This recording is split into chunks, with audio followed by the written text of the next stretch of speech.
My name is Ed Rudiger, and here's a devotion that I just wrote. It's based on 1 John chapter 2, verses 3 through 11. Now by this we may be sure that we know him, if we obey his commandments. Whoever says, I have come to know him, but does not obey his commandments is a liar. And in such a person the truth does not exist. But whoever obeys his word, truly in this person the love of God has reached perfection.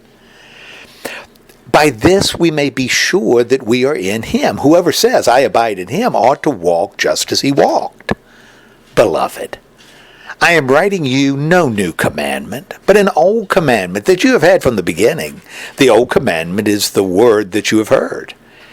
Yet I am writing you a new commandment that is true in him and in you, because darkness is passing away and the true light is already shining. Whoever says, I am in the light, while hating a brother or sister, is still in the darkness. Whoever loves a brother or sister lives in the light, and in such a person there is no cause for stumbling. But whoever hates another believer is in darkness, walks in darkness, and does not know the way to go, because the darkness has brought on blindness. And here's a devotion that I entitled, Disabling Blindness. My father-in-law was blind. Now, I never met him. My wife and I got together after he'd passed, but I feel as though I've gotten to know him just a little bit by all the stories I've been told. You see, his blindness came as a result of an accident when he was an adult, and since he was a jazz musician, it changed everything. But this life-changing event didn't seem to alter his ability to live, because he worked every day of his life and took care of his family. I've seen pictures of him and my mother-in-law in Hawaii, and my wife even told me that when they were around a pool, he would dive off the high diving board, something he learned to do when he was a teenage lifeguard. You see, although he was certainly blind, he was never disabled. But according to John, there's another kind of blindness that can render us absolutely useless. And oddly enough, it's a blindness that we choose ourselves.